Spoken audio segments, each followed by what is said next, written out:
Avez-vous reçu une quelconque injection contre le Covid? Je n'ai rien reçu. Pourquoi? Je comprends. Et je soutiens pleinement la liberté de choisir. Vous savez, si vous voulez être vacciné ou non. Et je n'ai pas parlé de cela auparavant. Et je n'ai pas divulgué mon dossier médical et mon statut vaccinal parce que j'avais le droit de garder cela privé et discret.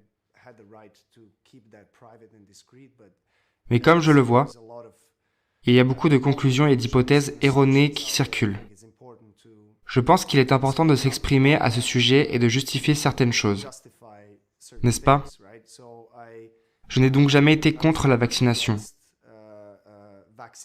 Je comprends qu'au niveau mondial, tout le monde essaie de faire de gros efforts pour gérer ce virus et espérer y mettre fin rapidement. Et la vaccination est probablement le plus gros effort qui a été fait. Probablement la moitié de la planète a été vaccinée. Et je respecte pleinement cela. Mais j'ai toujours représenté et toujours soutenu la liberté de choisir ce que l'on met dans son corps.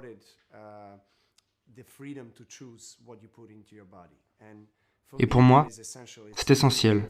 C'est vraiment le principe de comprendre ce qui est bon et ce qui est mauvais pour vous. Moi, en tant qu'athlète, professionnel de haut niveau, j'ai toujours soigneusement examiné, évalué tout ce qui entre dans mon corps comme carburant, qu'il s'agisse de suppléments, d'aliments, l'eau que je bois ou des boissons pour sportifs. Sur la base de toutes les informations que j'ai reçues, j'ai décidé de ne pas me faire vacciner à ce jour. Alors c'est votre position aujourd'hui? Oui, je garde l'esprit ouvert car nous essayons tous de trouver collectivement la meilleure solution possible pour mettre fin au Covid. N'est-ce pas? Je veux dire, personne ne veut vraiment être dans ce genre de situation dans laquelle nous sommes collectivement depuis 2 ans. Je fais partie de ce sport, un sport très mondial qui se joue chaque semaine dans un endroit différent.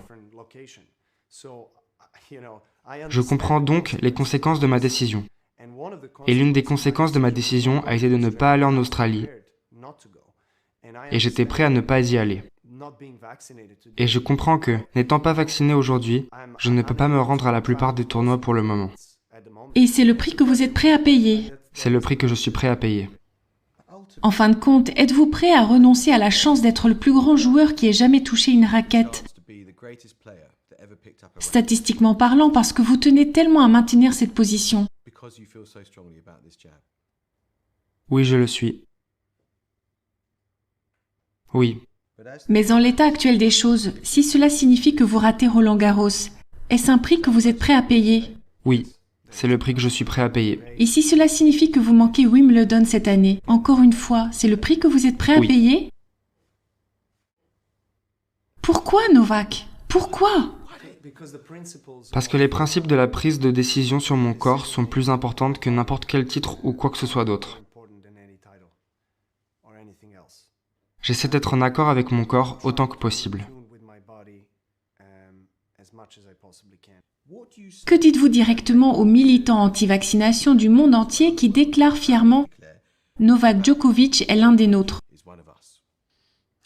Je dis que chacun a le droit de choisir, d'agir ou de dire ce qui lui semble approprié, et je n'ai jamais dit que je faisais partie de ce mouvement. Personne dans tout le processus de la saga australienne ne m'a demandé ma position ou mon opinion sur la vaccination. Personne. Donc je ne pouvais pas vraiment exprimer ce que je ressens et ma position, ni dans le processus légal, ni en dehors. Il est donc vraiment regrettable qu'il y ait eu ce genre d'idées fausses et de conclusions erronées dans le monde entier sur la base du fait que je désapprouve complètement quelque chose.